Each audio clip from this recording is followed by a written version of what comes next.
Hello, I'm the Game Professor, and welcome to Games as Lit Addendums, where I head into the comments of a previous literary analysis video to address some of the discussion that came up. I promise this talking over gameplay footage format won't become a habit, it's just easier to do while I'm plotting out the series' return to form. Of course, like the analysis itself, this video will likely include spoilers, so you have been warned.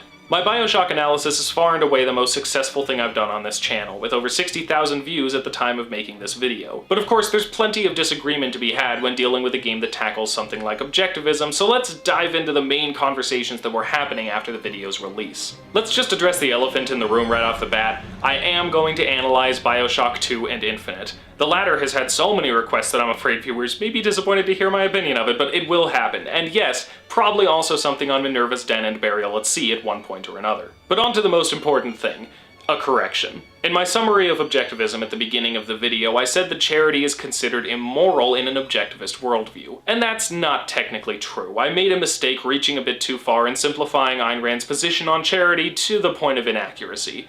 A mistake that commenters have made sure I will never forget about, so I'll just let her tell it. There's nothing wrong with helping other people if and when they are worthy of the help you can afford to give them. I regard charity as a marginal issue. What I am fighting is the idea that charity is a moral duty and a primary virtue. So like I said in the original video, objectivism is opposed to altruism, and the idea that self-sacrificial aid is inherently noble or morally good. Which makes sense, since self-interest is considered the inherent moral good in its place. Now, I do acknowledge the technical inaccuracy of my statement in the original video, but frankly, I don't think it was all that far off on a practical level. Ayn Rand's statement included one important caveat: the beneficiary of one's charity must be worthy of the help you're giving them. And how did Ayn Rand define worthiness? That's a complicated issue, and since I'd rather not derail this video too hard, I'll keep it simple and suggest you do your own research. But she tended to believe that the same traits that made one a good member of society, hard work, innovation, drive, integrity, among others, would lead to success. I can't see a scenario in which someone Ayn Rand would think worthy of charity would also be in particularly desperate need of it. So yes, that statement was inaccurate, and I wanted to issue a correction on something that I said, because I shouldn't have made a mistake like that.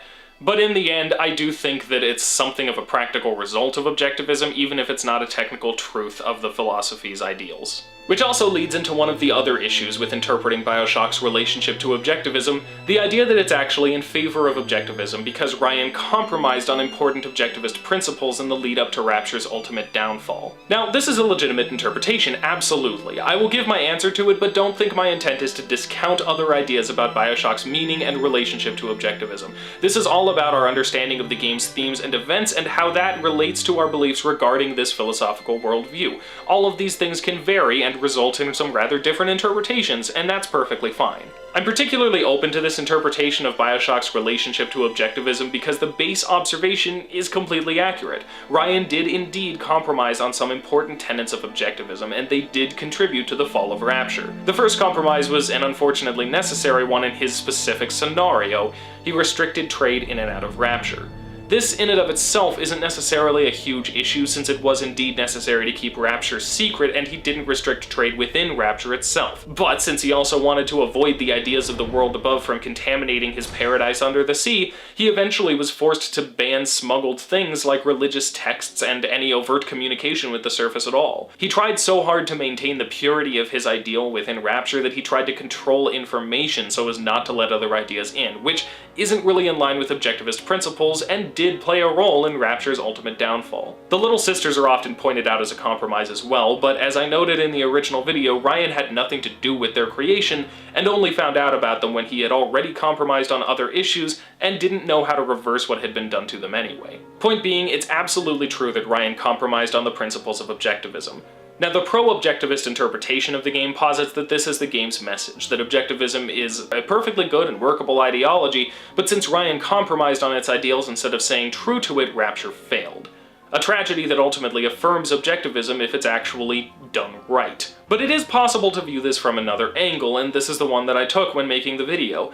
Of course Ryan compromised on his ideals because problems came up in Rapture both because of and in spite of the philosophical ideals that ran it.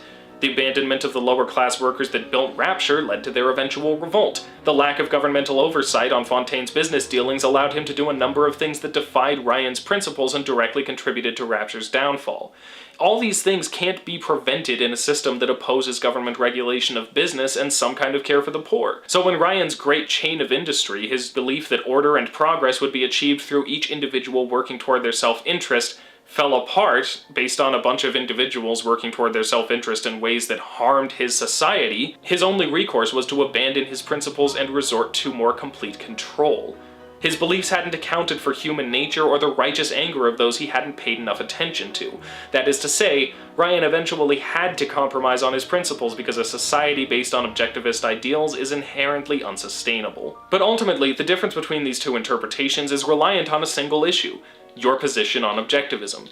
Those who subscribe to its philosophy will lay the blame of Rapture's demise on the people who defied its principles, and those who don't will lay the blame on the idea itself. Now frankly, I found that conversation difficult to have in the comments because a core tenet of objectivism is the concept of objective truth that leaves no room for interpretation. So the latter interpretation was always cast as a misunderstanding of objectivism rather than a legitimately different understanding of it. But I think it's important to remember, regardless of what position you're coming from here, that you either believe like I do or you just don't understand my beliefs isn't usually a good look when discussing philosophy and worldviews. The underlying implication there is that the only possible reason someone could disagree with you is ignorance, and while that is certainly true sometimes, most of the time it says worse things about you than the other person. Anyway, this video has been far more about objectivism than Bioshock itself so far, so let's talk about follow-up thoughts that aren't related to the game's philosophical themes. I did see a good few comments criticizing the fact that Jack stayed in Rapture in the first place, as he had no tangible motivation until it was revealed that Atlas had been would-you-kindly-ing him the entire time. But I maintain that this works fine.